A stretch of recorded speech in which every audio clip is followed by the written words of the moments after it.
Hey, Becca. Hey, any of the littles who can hear me.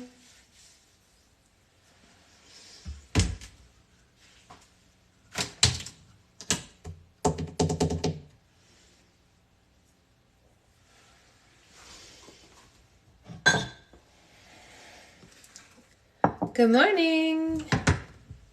It is Friday. Good morning to Pink Kitchen and Sasha. That is us. I'm so early today. Good morning. Good morning, Grace. You are so early. You're so early that I haven't even put the collagen powder in my coffee yet. That's how early you are. It's Saturday for you already? Whoa. Oh, or are you saying it's a Saturday because it's your day off? Either is good, obviously. Obviously.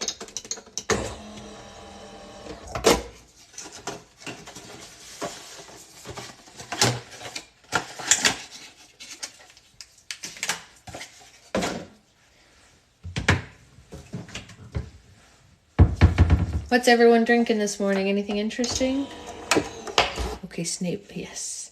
Obviously lying. Obviously.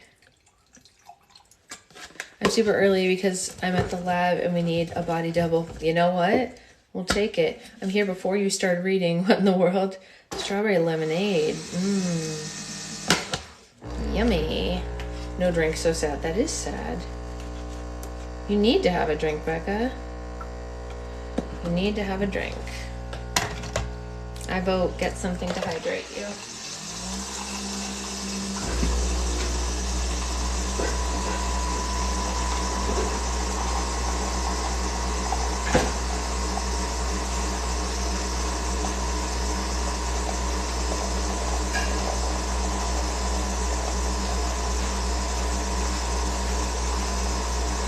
Water. I'm about to get up and make coffee. Gotta move a cat first. Gotta move a cat first. Which cat?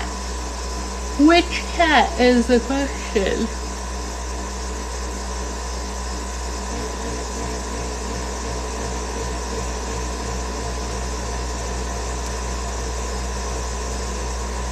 Aw, baby Mochi. Baby Mochi kitty kitty. Oof, my nails are in a sad state, you guys. Hey, good morning, Shelly. Just came back from having coffee with friends. Coffee dates are always nice. I agree. I love a coffee date. Those are great. About to leave for allergy shots. Oh, I have a friend, another friend besides you who does that, actually. Doesn't sound like a fun time, but I guess worth it in the end. You know? Right? That seems to be the vibe about it. I want a bagel sandwich so bad. I would also take a bagel sandwich if someone was offering bagel sandwiches. Yeah. Well, I'm at monthly now instead of weekly or bi-weekly. You know what? It sounds like it's getting better. Sounds like it's getting better. Oh. Perfect pour. Good morning, Anya. Hey, that was something else, right? Not too shabby.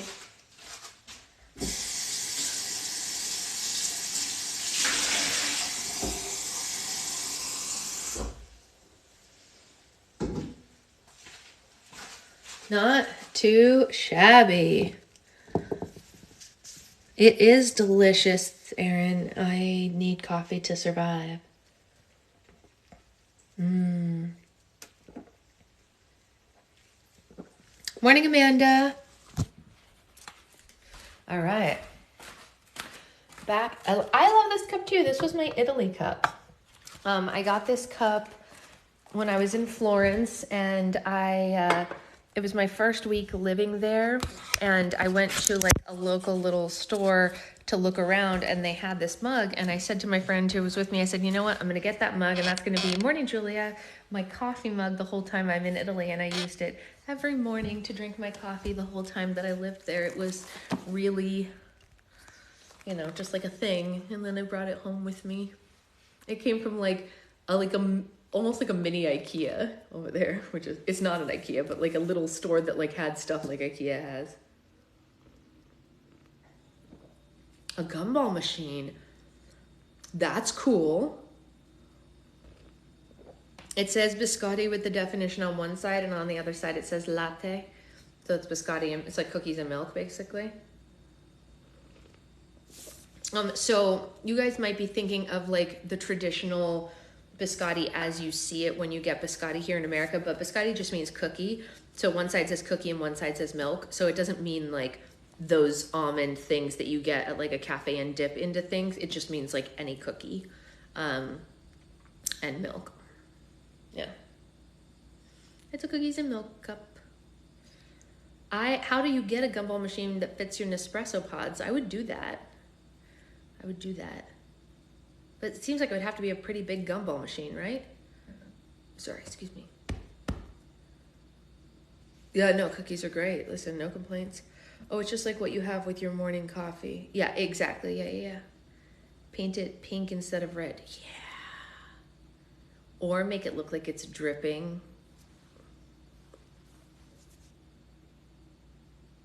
But how do they fit? It had to be a really big thing. Because Nespresso pods aren't small. They're like this, they're like this big round. You know what I mean? Right? I'll find it and send you the video. Please do, because I'm genuinely interested in doing it. But, you know. So anyway, let's get to reading because I'm hoping we can get through 2 chapters today, maybe. How do you guys feel about that? I feel like we're getting towards the end, and let's chug it along. Also, shout out to Renee for my strawberry mousse. Moo! 2 chapters. We are on chapter 23. And it looks like it's pretty short, actually, now that I'm looking at it. So maybe that makes a lot of sense. I'm going to miss most of it anyway. I'll put it up on YouTube. It is the Land of Stories, Book 2. Obviously, I'm new to lives. Yeah, no problem, Brittany. We love having new people in our book club lives. We're going to be starting a new book soon, so stick around and you can be at the start of the next one. But they're all great. I do want to finish this series, but Shara and I did buy another book, so we are going to move on to another book after this one, and then we can come back to the rest of this series if you guys are cool with that. Like, take a break, do the third one, take a break, I watch book club YouTube. Doesn't help your reviews though. It helps a different kind of thing. I hate new people. Shelly's lying. Don't listen to her, Brittany. She's lying. We love new people, as long as they are not trolls, which you do not appear to be. Yeah, it is a great book if you have time to read it, or if you like to listen to books being read aloud. I have them all uploaded on YouTube. Anyway, let's get to reading on chapter twee. That's the second time in 2 days. Twee? Chapter twee? I need more coffee.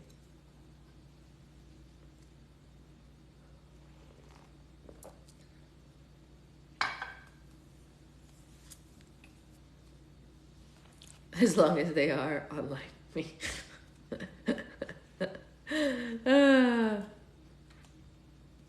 Oh, Becca. That's not true for long. Okay, so Ashira, I think we need a twee sticker. I'm not a troll. I've just woken up early No, Brittany, I did not think you were a troll. Your comment did not read troll at all. There are trolls. You're just not among them, which is, well, I mean, actually, in this book, you might be among them, but who's to say? This book does have a lot of trolls in it, and the entire last chapter was about trolls. So, but we do have a lot of people in here who are, what's the word?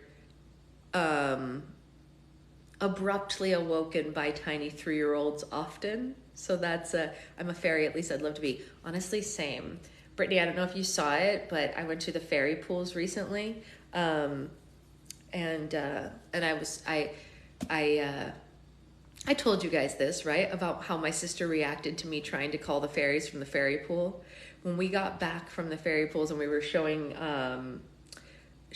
my sister videos of there's a video of me I haven't posted yet where I'm like at the fairy pools and I'm like, fairies, and I dipped my finger in the fairy pools, and my sister looked at me like this.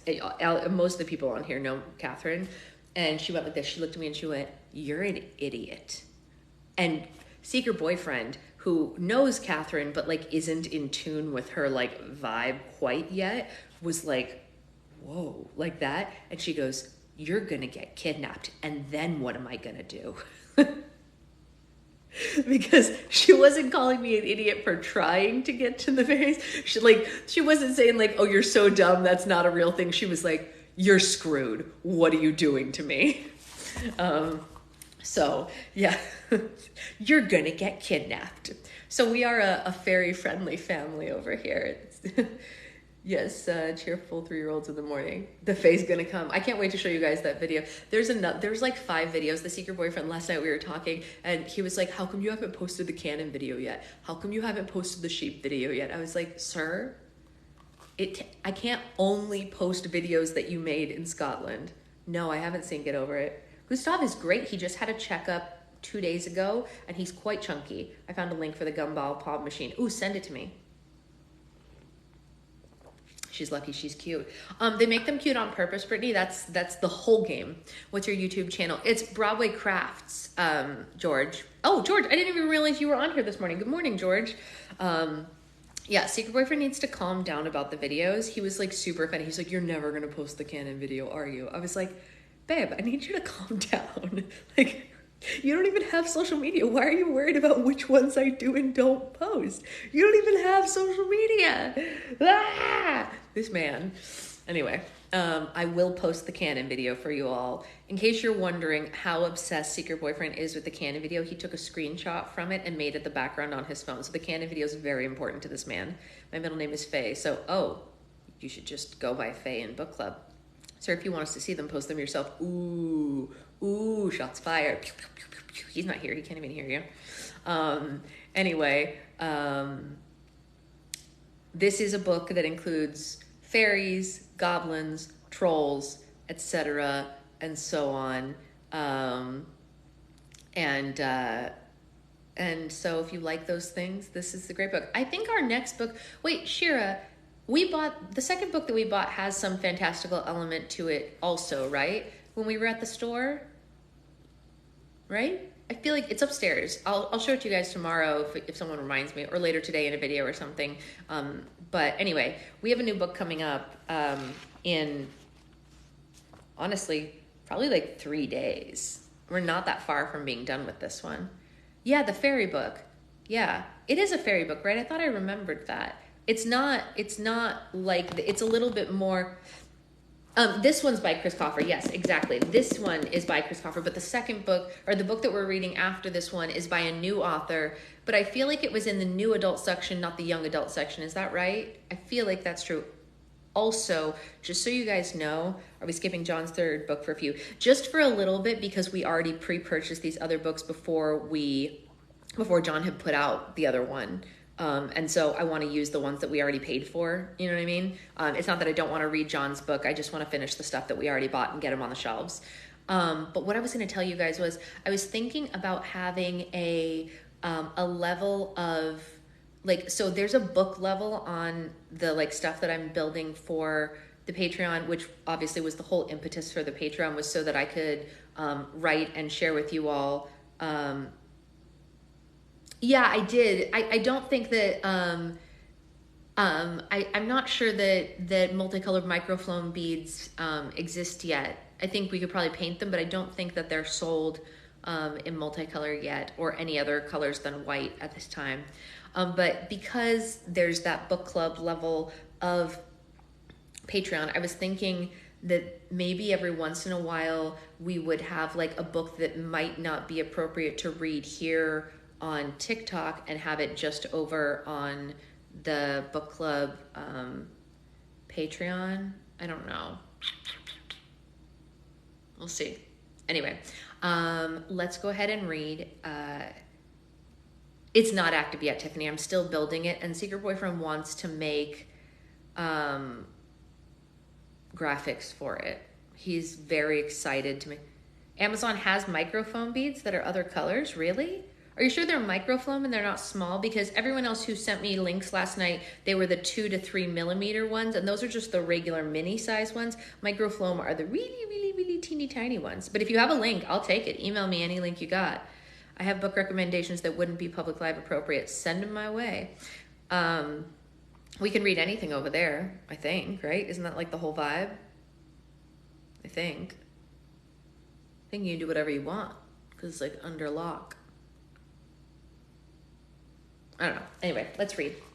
Chapter 23, The Eighth Dwarf. A horrible storm moved through the dwarf forest. Rain poured down in massive amounts. Trees bent in the violent wind, and the thunder roared across the land. It was as if Mother Nature was mourning. The 7 dwarfs were nestled warmly in their cottage. They played a game of cards and enjoyed some hot cocoa at their table while they waited out the storm. It was almost midnight when an unexpected knock came from their door. The dwarfs were very curious as to who would be visiting them so late at night during such a harsh storm. In fact, the last person to knock on their door had been Queen Snow White herself when she was just a young princess trying to hide from the evil queen. The oldest dwarf stood from the table and opened the door. He was taken aback by who their guest turned out to be. Sorry, why can't I read this morning? He was standing on the doorstep, soaked to the bone in a dark cloak, was the 7 dwarfs' youngest brother. "Hello," Rumpelstiltskin said. "Well, I'll be an elf's mistress," the oldest dwarf said. It had been 127 years since the dwarfs saw their younger brother. "Rumpelstiltskin, is that you?" the shortest dwarf said as he stood from the table. "It is me, older brother," Rumpelstiltskin said. "May I come in?" The oldest hesitated at first, but because the weather was so horrid, he decided it would be cruel of him not to let his brother in. Rumpelstiltskin took a step inside his old home, and the oldest shut the door behind him. "It's a beast out there," he said with a shiver. All 7 of his brothers scowled at him, not welcoming home in his return. "Playing with the old deck, I see. I always loved it when we played cards through a storm." His brothers stared at the floor or at their hand of cards, although none of them were playing any more. "I saw the smoke from your chimney," Rumpelstiltskin said. "It guided me through the storm. Thank goodness it did, otherwise I'd still be out there trotting through the rain." "Why are you here?" the largest dwarf asked him. Rumpelstiltskin looked at his hands while he formed his words. "I snuck away while the enchantress was out. I'm sure you've heard she's taking over the world." The oldest dwarf hooted under his breath in disgust and had a seat at the table. Rumpelstiltskin knew it was aimed at him. "She isn't very clear about her plans for Dwarf Forest, as it has no ruler to conquer, but I think she's planning on obliterating them completely," he said. "I'm very close to her, as close as anyone could be, and I was hoping with your permission I could ask her to spare you when she takes over." "Why would you do that?" the thinnest dwarf asked. Rumpelstiltskin was hurt that he had to be asked. "Because we're family." The oldest angrily threw his cards on the table. "We were family," he said. "You abandoned this family a long time ago when you decided we weren't good enough for you. And what did you leave us for? To kidnap children for evil fairies? To spend a lifetime in prison? How dare you call yourself a dwarf or say family under this roof? Mother and father would be ashamed if they were still alive." Rumpelstiltskin lowered his head. "I was so unhappy," he said. "I didn't know what I wanted. I just knew that I didn't want the life of a miner." "So have you found it then?" the shortest dwarf asked. "Is running around doing the evil enchantress's grunt work been everything you hoped for?" Rumpelstiltskin closed his eyes. He was hoping the conversation wouldn't get to this. "I'm sorry for the embarrassment I have brought to this family," he said. "And believe me, not a day goes by that I don't wish to erase the past. I would love nothing more than to get rid of my affliction with her, but I'm afraid I can't. All because of one mistake I made many years ago." The oldest dwarf shuffled his cards. "Well, it was your mistake and not ours," he said. "We'll have nothing to do with it. You can tell the enchantress that we would rather die than live in a world ruled by her." Rumpelstiltskin looked at his brothers, but the answer seemed to be unanimous. "I see," he said. "Well, at least I tried." He headed to the door and pulled it open. The strong winds from outside instantly filled the cottage. Rumpelstiltskin turned back to his brothers before he left. He had one final thing to say. Shira, it's a a bot. It's a troll. It's not real. Don't look at those. Those are fake. Those are fake. Don't worry, honey. I'm sorry I could never be the brother that you wanted, Rumpelstiltskin said. But one day I'll make things right between us. One day I'll be a brother that you can be proud of. Rumpelstiltskin stepped into the storm and shut the cottage door behind him, knowing it could very well be the last thing that he ever said to them. Wow, that was the whole chapter. It's a good thing we had decided to read 2 or we'd be done. I blocked it right away, but the message didn't go away, so I muted it and said, fair enough, fair enough. I know I lost my own when I read it. I knew there were 8 dwarves. Yeah, it's crazy. Well, what do you know? Rumpelstiltskin's one of the dwarves. We knew he was a dwarf. I just didn't know he was one of those dwarves.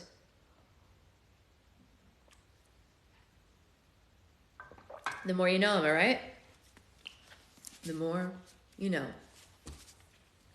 Chapter 24, The Lady of the East. Ooh, we've been wanting to learn more about her, so let's see what the F is up with this chick who's been bugging the heck out of Connor for weeks now. At least it feels like weeks. Weeks for us. I don't know if it's been weeks for Connor. It's a great chapter. Excellent, excellent. I think they've all been great so far. I've loved them more and more as we've gone along, and as we've all established, I'm probably going to cry when we get to the end anyway. The twins followed the ghost for hours and hours across the land. They traveled through a series of forests, over streams, and across grassy hills as they voyaged farther and farther, following the spirit into the east. Occasionally, the ghost would look back at the twins to make sure that they were still following her and wait for them to catch up before proceeding. Eventually, they arrived at a large river that marked the Eastern Kingdom's border. At least, the twins assumed it was the border, since everything on the opposite side was consumed in thorn bushes and vines. She's crazy if she thinks we're going in there, Connor said. The Lady of the East floated upstream to a large maple tree. She lingered by its roots until the twins met her there. She pointed to the ground, and the twins saw a small circular door hidden in the dirt. Connor pulled it open and discovered a ladder leading to a narrow tunnel. It's a secret passage, Alex said. Are we supposed to go in there? Connor asked the ghost. The Lady of the East slowly nodded her head. She retracted into a small ghostly orb and flew into the passage. Alex and Connor followed her, cautiously making their way towards the ladder. The tunnel was dingy and dark. The orb gave off the only light, and the twins followed it like it was the North Star and continued to lead them east underground. The dirt surrounding them became moist and muddy as they traveled below the river. Well, she seems to know where she's going, Connor said. This must be a secret entrance to the Eastern Kingdom, Alex said. Something tells me we're the only ones who have been in here in a long time. There were no footprints or a single insect or rodent in sight. The twins were led through the tunnel for miles and miles. Their feet grew tired and ached a little more with every step. Are we there yet? Connor asked the orb, but he didn't get an answer. Finally, the tunnel came to an end at the other end of the ladder. Alex and Connor climbed up the ladder and peeked through another circular door above it. They pushed the door open and climbed out of the passage. The twins found themselves in a square room with hay covering the ground and spacious wooden stalls built around the walls. Well, it looks like we're in a stable, Connor said. Then where are all the horses? Alex asked. The orb expanded back into the Lady of the East. She glided across the stable and a pair of wooden doors opened. Alex and Connor followed her again, peering through the doors before walking up to them. They found a stone spiral staircase that twisted high above them. Connor, I think we're in Sleeping Beauty's castle, Alex said. The Lady of the East glared at them from the stairs. We're coming, Connor said. The twins followed the ghost up the stone steps, climbing higher and higher into the castle. They finally reached one of the highest floors and followed the Lady of the East down the hallway with stained glass windows. The windows were dark, as if something was covering them from the other side. They passed a window with an unobstructed view and looked out at the rest of the castle and the land surrounding it. Alex shrieked and grabbed her brother's arm. Oh my gosh, she said and covered her mouth. Whoa, Connor said under his breath. The castle was so consumed by the enchantress's plants it looked like one large plant itself.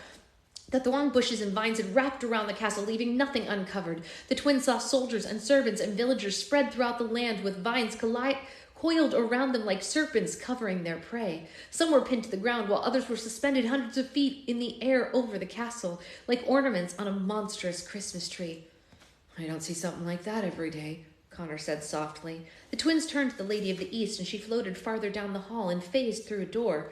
Alex and Connor opened the door and walked into the room, but the ghost had vanished. They looked around the room just as they had entered, and large, luxurious four-poster bed was pushed up against the wall and caught their eye. They were in the King and Queen's chambers. "Who are you?" a deep voice called out. King Chase was seated by a fireplace, keeping warm. The twins jumped when they saw him. "So sorry to disturb you," Alex said. "We didn't realize we were walking into your private chambers." The king studied them curiously. "How did you get into the castle?" he asked. "We were following someone," Alex said. "Who?" King Chase asked. Neither of the twins had an answer. "Well, we're not really sure who she is exactly," Alex said. "A pushy ghost, that's who," Connor said under his breath. "She led us through a secret tunnel." The twins expected the king to look at them like they were crazy, but he did the opposite. "A ghost?" King Chase said. "Is this ghost by chance the spirit of a woman with a flower in her hair?" "Yes," Alex said. "Do you know who she is?" King Chase nodded. "Yeah, you must have been following the ghost of the old Queen Beauty. She's been haunting this castle for years." "Queen Beauty?" Connor asked with a confused look on his face. "But we just saw your wife last week. She's alive." King Chase rested his hand on the back of his chair and let out a long relief. "I'm glad to hear that," he said. "I haven't seen or heard from her since she fled the castle.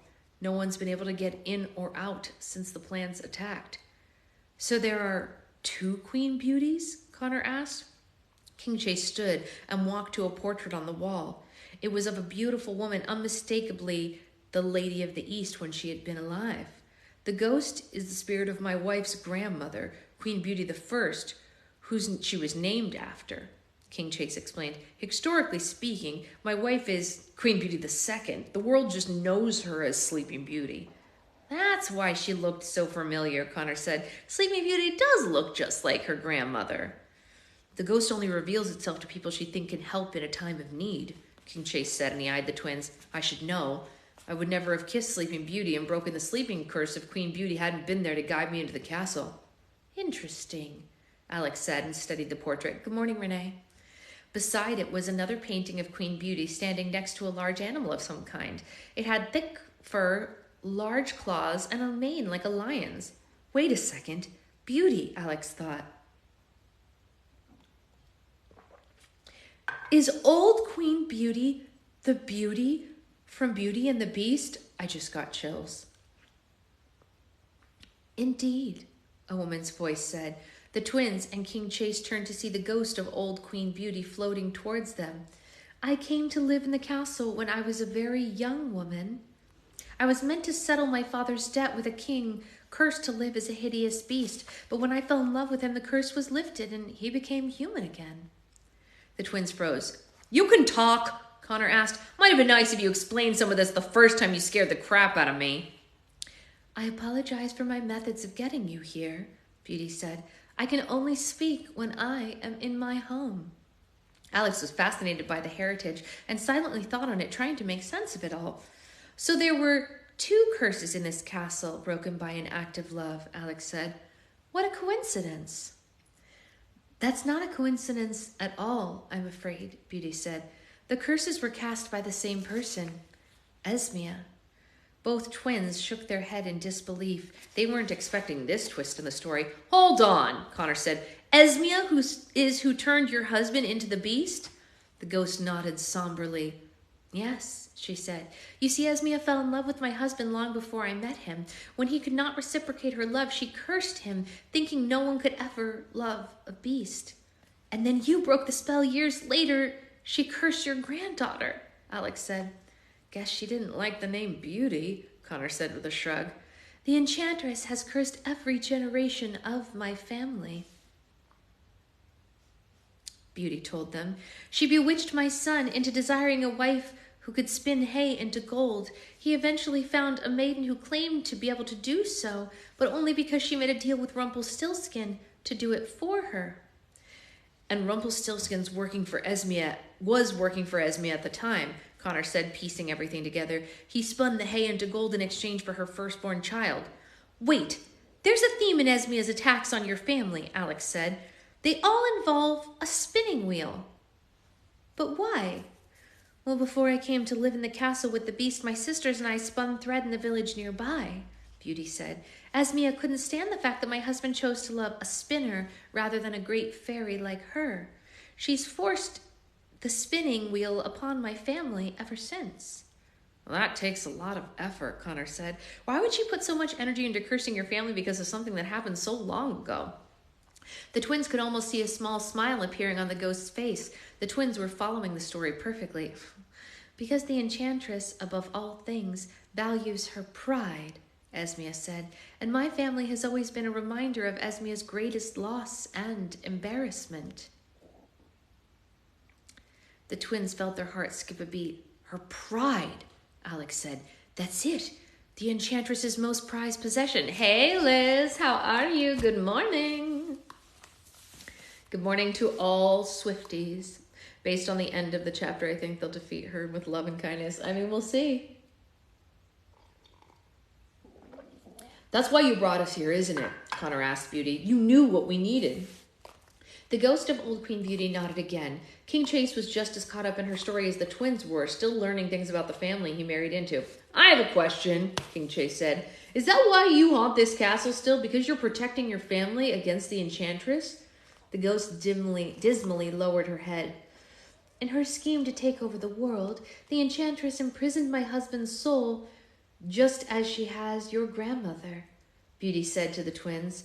I've walked the earth waiting for his soul to be freed so I can be reunited with him on the other side. What's up with all the souls? Connor asked. Can't you just collect stamps or antiques like a normal person? I'm afraid I don't have the answer to that, Beauty said. But I've asked someone who will join us. The ghost of Old Queen Beauty gestured behind them to a fireplace. Another spirit stepped out of the smoke in tiny flames. There was a ghost of a short woman who wore a hooded cloak and walked hunched over with a cane. Her face was so wrinkled that she looked like a log. She had an incredibly small nose with an enormous mole next to it. The twins knew who she was without any introduction. Their father had described her perfectly in the journey that they followed a year ago. Agatha? Alex asked. Is that you? Aye, Agatha said, and slowly made her way closer to them. Do you know why the enchantress is collecting souls? Connor asked her cautiously. Aye, Agatha said. It's what she needs to create a portal to the other world. What?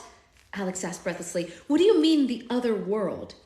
The enchantress never wanted just this world. She always planned on taking over the other world as well, Agatha said. It's her home. It's where she was born, and it's where her family was killed. The twins couldn't believe what they were hearing. As if the stakes weren't high enough already, learning the enchantress wanted to take over their world too made them sick to their stomachs. Their quest suddenly became a mission to save two worlds.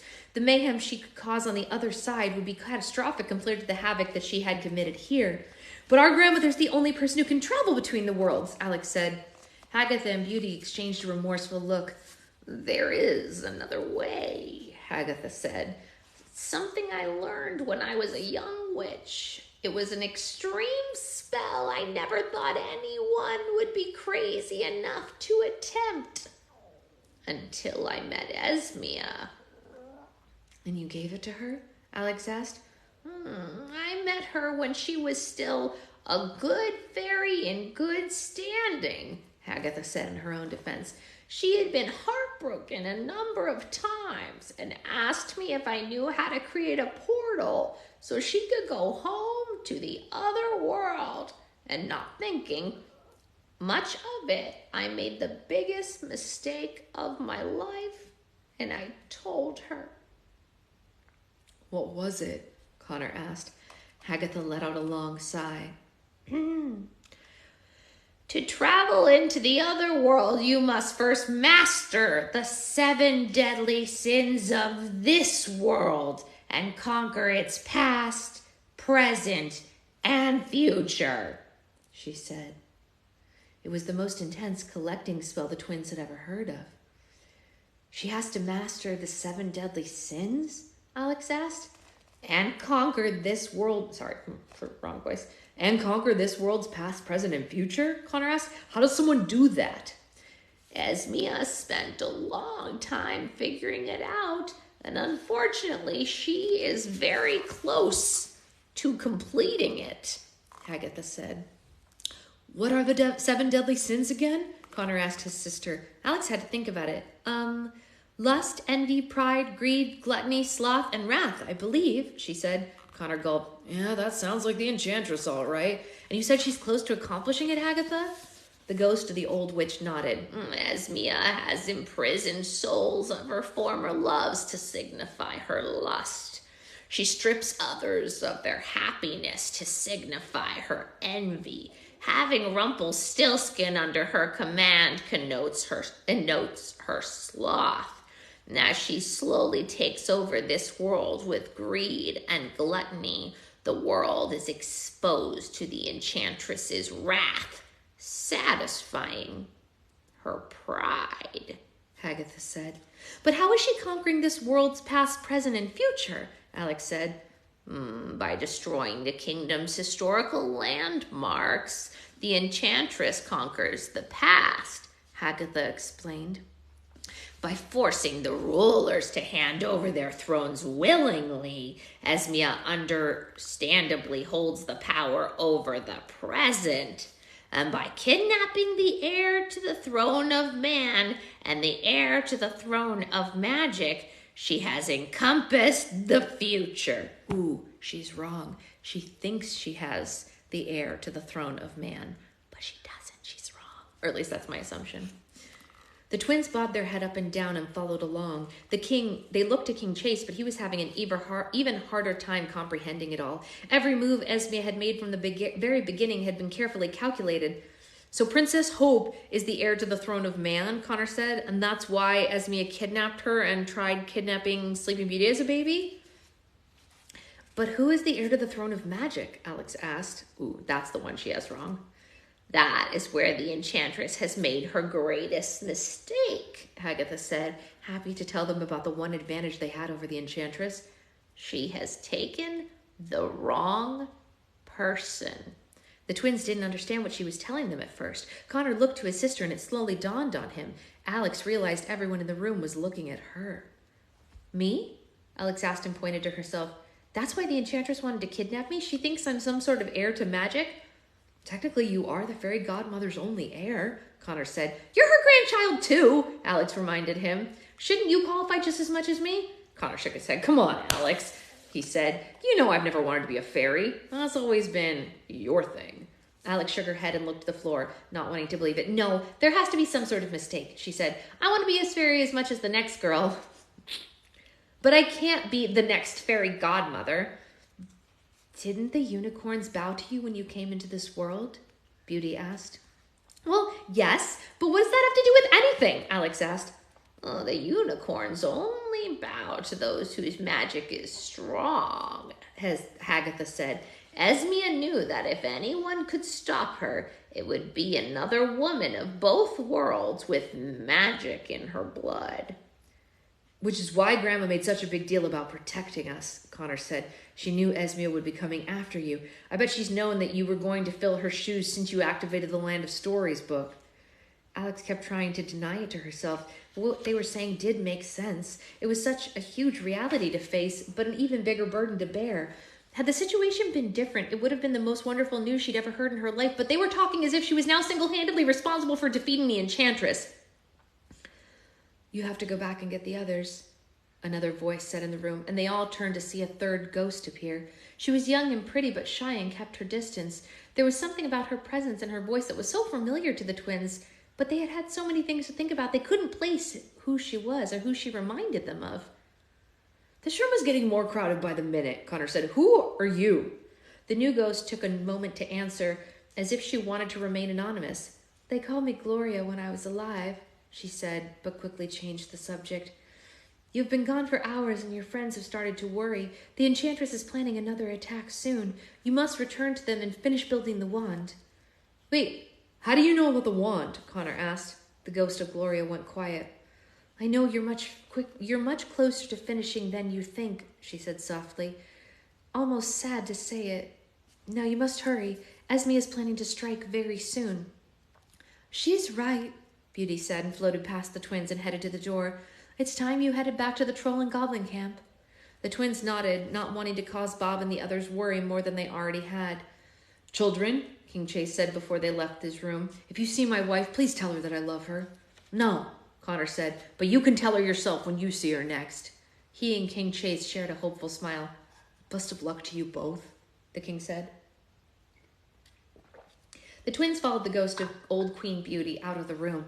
She escorted them down the spiral staircase through the stables and into the secret passage. The twins ran down the tunnel as fast as they could, reaching the old ladder in half the time it took them to get there. They quickly hurried through the trees, over streams, and across hills, and finally reached the woods alongside the campsite as the sun began to rise. They turned back to the ghost of old Queen Beauty. Thank you, Alex said. You helped us so much. The ghost silently nodded her head and then disappeared. They could tell she was just as grateful to them as they were to her. The twins ran through the campsite and found Bob and Froggy sitting at the campfire outside the tent. That was the longest walk I have ever heard of, Bob exclaimed when he saw them. Where have you two been? We were worried sick, Froggy said and leapt to his feet. We're in the Eastern Kingdom, Connor panted. We have so much to tell you guys. Alex looked around. Where is everyone anyway? She asked. Froggy and Bob looked at each other with sorrowful eyes, and the twins instantly knew something bad must have happened while they were gone. Hey, what's wrong? Connor asked. Froggy didn't know how to explain. Come have a look for yourselves, he said. He led the twins inside the tent, and inside the twins saw Jack kneeling sadly on the ground. Goldilocks was standing at his side, gently rubbing his back. Red sat next to Jack, cuddled Claudius tightly in her arms. What's happened? Alex said. It's the harp, Goldilocks said. She's gone. What do you mean she's gone? Alex asked. She's part of the wand now, Jack said. We came into the tent and we found it like this. Jack was clutching the wand of wonderment, and it had a shiny new golden tint to it now, the exact shade of the harp. Red used part of Goldilocks' cloak as a handkerchief to blow her nose. Poor dear, she said. I suppose the singer has taken her final bow. I never thought we would lose her completely to it, Jack said, fighting back the emotion that suddenly rushed through him. I wish we could have had more time to figure out a better way. Alex and Connor looked at each other, and they knew exactly what the other was thinking. Gloria, Connor whispered to Alex. That's the harp's name. Her name was Gloria. Alex watched over her sad friends and took a step towards them, deciding now was the best time to tell them what they'd learned from the spirits in Sleeping Beauty's castle. The harp's loss won't be in vain, she said. We finally know what we need to defeat the Enchantress. Dun, dun, dun. Let's see, how long is this next chapter and how much time do I have? It's not that long. What time is it? 7:43? I hate comedies post-COVID. They always give me panic attacks the morning after. Wait, why comedies specifically? Why? Hold on. This next chapter is 1, 2, 3, 4, 5, 6, 7, 8, 9 pages. It's not that long. And then...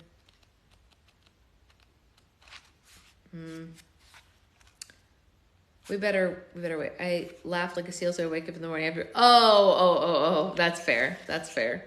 It's a fair reason to be concerned. You don't have COVID. I kind of think we can do it, though. I think I can get it done in time. I don't have to meet Catherine until 9 o'clock. I do have other stuff to do, but I think we can do this. Let's just do it. We're going to go. Chapter 25 is called Rock, Root, and Rage. The golden arches and pillars of the fairy palace could barely contain the anxieties growing inside them. The 7 colorful fairies of the fairy council paced around the main hall, away from their respective podiums, desperately trying to come up with an overdue solution to the crisis at hand. The whole territory has been destroyed, Xanthos said. The flames on his head and shoulders were flickering wildly. We need to find her.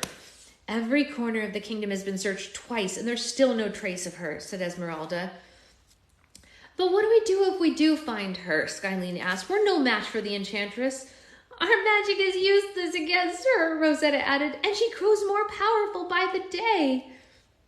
But we must do something. Anything, Xanthos demanded. The world is counting on us.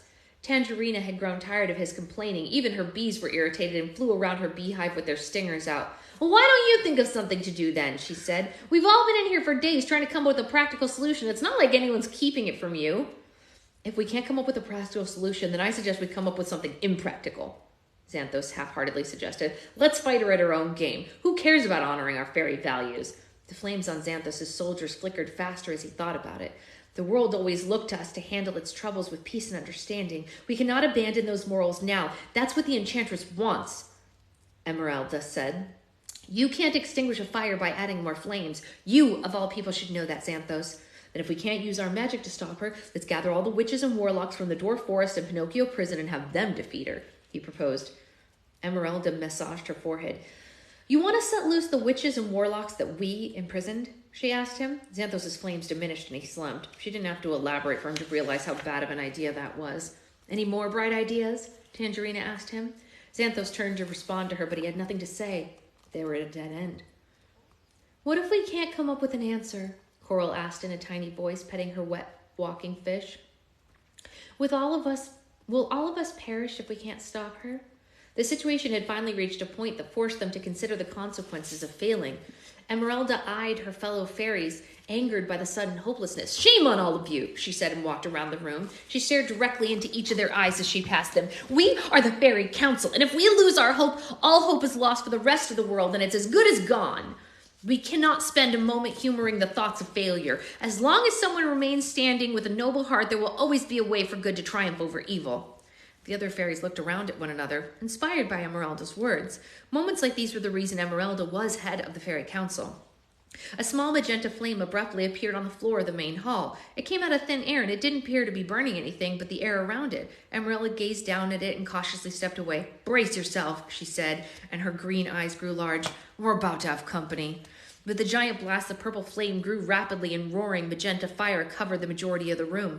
The fairies screamed and shielded themselves from the blaze. A split second later, the flames vanished, and the Enchantress appeared.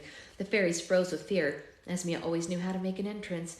"Oh, it's good to be home," Esmea laughed and looked around the room at the frightened faces of her old peers. "For people who thought I was dead, you never look happy to see me." Esmeralda was the only fairy brave enough to address her. "Why have you come here, Esmea?" The Enchantress ignored the question. "Oh, look," Esmea said happily. She strutted to a forgotten golden chair that had been pushed aside the room. "It's my old seat from when I was on the Fairy Council. Do you remember those days?" "Well, you've certainly shown your true colors since then," Esmeralda said. "You act as if you're all so faultless," Esmea sneered. "I can see right through that pathetic facade of a perfect, loving family. I know how spiteful you can be when no one's looking. I sat in this room for hours every day trying to make the world a better place just as much as the rest of you. But why did you target me with your cruelty? Why was I treated so poorly by the people who were supposed to be perfect?" "Because you became so vindictive," Esmeralda said. "No," Esmea said and shook her head. "It was because I became better. I was more powerful, more gifted, and more liked than any of you could ever be. When the fairy godmother announced me as her heir, you acted as if I had done something horrible to you. She put me on a pedestal and you all isolated me there. As your ability grew, so did your ego," Esmeralda said. "You thought you were above us, even though you renounced your title as fairy. You are the ones who renounced me long before I ever did," Esmea said and glared at her. "You ignored me, excluded me, and hated me from the minute I arrived. The world may be convinced that you had nothing to do with my change of career, but I will always know the truth. You made it impossible for me to be anything but disdained." The Enchantress ran a finger along the arm of her old chair, remembering the painful memories of her time as a fairy. "The cruelest thing you can do to someone is force them to hurt alone. And you left me hurting on my own many times," Esmea said. "Every time I was heartbroken, I would go to the rest of you hoping to receive some compassion, but you let your jealousies get in the way of showing any sympathy. You actually enjoyed watching me suffer, relishing the fact that something was distressing me." Esmeralda surprised the Enchantress and the other fairies with what she said next. She didn't deny it. "I admit that even we were guilty of being less than perfect at times," Esmeralda said. But as we've grown from our mistakes, your mistakes have only grown. Esmea snorted and slowly clapped in Esmeralda's direction. Touche, the enchantress said. You managed to admit you're wrong and scold me, all in one breath. You're good at this leadership thing, Em. No wonder they replaced me with you. I was not a replacement, Esmeralda said. You were never what this council needed. No, I was never what this council wanted, Esmea said sharply. They chose you, Esmeralda, because you were more beautiful, and the world always listens to a pretty face over an average one. And even though I changed my appearance and gained beauty over time, they still chose you over me because you were easier to control. You were the fairy godmother's puppet that I could never be. Esmeralda returned a scornful stare. I'd rather be a toy than a tyrant, Esmea, she said. But I'm assuming you didn't come here to reminisce, so what brings you to our kingdom? A small grin appeared on the enchantress's face, and she was delighted to get a rise out of the fairy. The truth is, I've become rather bored with waiting for you and the other rulers to gradually hand over their kingdom to me, Esmea said, taking a seat on her old chair. I've decided to invite them all to the new home I'm building for myself and get it all over with. I'm anxious for this whole thing to conclude just as much as you are. None of us are going anywhere with you, Xanthos said, and his flames rose. A cunning smirk grew on the enchantress's face. Oh, yes, you are, Esmea said. It's not an option. The enchantress snapped her fingers and the ground started to rumble with the power of a dozen earthquakes. All the fairies looked to one another, petrified of what was coming their way. Clusters of vines exploded out of the floor and seized the fairies in the room. They desperately tried to free themselves, struggling against the plants with all their might and all their magic, but it was no use. The plants were too strong to escape. Esmea roared with laughter as she watched the vines coil around each fairy council member and drag them into the ground. Esmeralda sank her hands into the ground to prevent the vines from dragging her away. You won't win, Esmea, she said. Oh, but I will, the enchantress said, looking down at her with a smile in her eyes. You see, I'm finally building my own pedestal, but this time rather than admiration, I'm building it from rock, root, and rage. Things were gloomy as ever at the charming palace. All the other rulers had gone home after the happily ever after assembly meeting, except for Sleeping Beauty, who had no choice but to stay. She sat with Cinderella in her chambers, quietly comforting the distraught mother. It's been almost 2 weeks since that horrible woman took my daughter away from me, Cinderella said. I never thought I could feel like this inside. I never thought I could be so miserable. Sleeping Beauty dabbed at the tears spilling from her friend's tired eyes. You have to stay strong, Cinderella, Sleeping Beauty said. We have to be brave for our people. Cinderella blew her nose into a handkerchief. But who's supposed to be brave for us at a time like this? She asked. When the rest of the world is looking to us for strength and guidance, who do we look upon for reassurance? Sleeping Beauty gently took Cinderella's hand in her own. We have to inspire each other, she said. Cinderella patted her friend's hand and placed her hand on Sleeping Beauty's shoulder. There was a knock at the door. Come in, Cinderella said. Sir Lambton stepped into the Queen's chambers. His face was so long that the Queen knew he wasn't bearing good news. What is it, Sir Lambton? She asked, bracing herself for whatever it was. More than bad news, I'm afraid, Your Majesty, he said. I just received a letter from Sir Grant in the Northern Kingdom. Apparently the Enchantresses attacked the Northern Kingdom last night after attacking the Troll and Goblin territory. They woke up this morning to discover all their crops had been poisoned. Dear God, Sleeping Beauty said and placed a hand on her chest. Does the Enchantress have no soul? Queen Snow White has asked that we send what we can, Lambton added. Yes, of course, Cinderella said. Gather as much food as we can spare from the kingdom. The ground under the palace began to shake, and Cinderella's chambers rattled as something moved through the palace towards her chamber. What on earth? Lambton said, staring down at the floor as it began to crack under his feet. He retrieved his sword, although it was useless against what was coming. Vines burst through the floor and slithered up to Queen Cinderella and Queen Sleeping Beauty. They wrapped around them and dragged them back where they had come from. Sir Lambton tried rescuing the queens, but it all happened too quickly to prevent. He looked through the cracks in the floor, and he could see the vines dragging the screaming queens through several floors of the palace and into the ground where they disappeared from sight. The ground began to rumble again, this time not from something directly below the palace, but from something much further in the distance. Lambton ran over to the cracked windows to see what was causing the commotion. Miles away in the northern part of the charming kingdom, our gargantuan pillar made out of rocks, root, and dirt emerged from the ground and rocketed into the air. The land cracked and elevated unevenly for miles and miles around it. The pillar grew higher and higher, only stopping once it had reached the clouds. A massive colosseum was on the top of the pillars, constructed from enormous jagged stones shaped like arrowheads. Vines and thorn bushes grew up the sides of the pillars, taking with them all the rulers that it had seized from around the world. The enchantress sat at the center of the colosseum on her old fairy council chair like it was a throne. The plants arrived with her guests and pinned them to the walls at various heights and angles around her. The abducted kings and queens and fairies were now prisoners in Esmia's vengeful earthly web. True to her word, the enchantress had built herself a pedestal made of the deepest parts of the earth and powered by the deepest anger of her soul. Rough.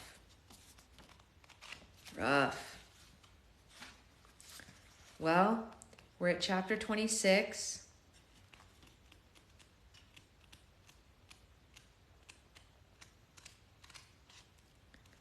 I think we only need to get to 30. Yeah, we're real close. We only have 4 chapters left, y'all.